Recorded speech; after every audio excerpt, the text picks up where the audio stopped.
We have seen how there were special times set apart, and there was a special place set apart, but there were also special people set apart.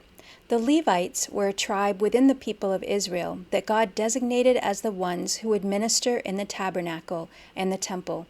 They would do the work that needed to be done there.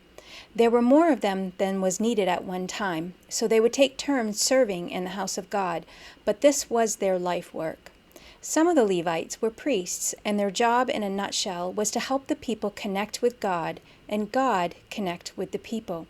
They had to observe certain rituals and follow certain rules in how they lived their lives because they lived their lives in such close proximity to a holy, set-apart God.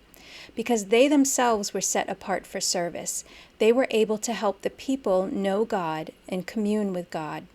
However, it's not just a small subset of God's people that are set apart for God for these special purposes.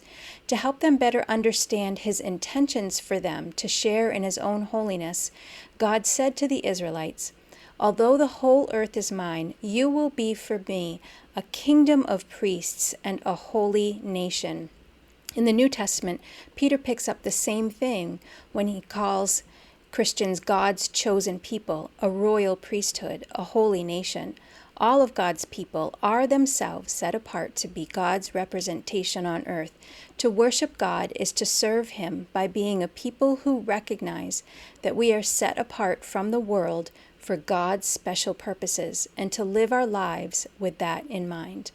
A worship meditation for today is 1 Peter 2, 4 through 12. It says, "As you come to Him, the living stone, rejected by men, but chosen by God and precious to Him, you also, like living stones, are being built into a spiritual house to be a holy priesthood, offering spiritual sacrifices acceptable to God through Jesus Christ. For in Scripture it says, 'See, I lay a stone in Zion, a chosen and precious cornerstone, and the one who trusts in Him will never be put to shame.'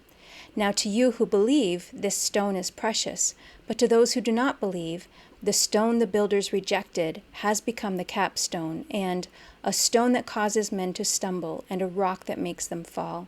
They stumble because they disobey the message, which is also what they were destined for. But you are a chosen people, a royal priesthood, a holy nation, a people belonging to God, that you may declare the praises of Him who called you out of darkness into His wonderful light. Once you were not a people, but now you are the people of God. Once you had not received mercy, but now you have received mercy.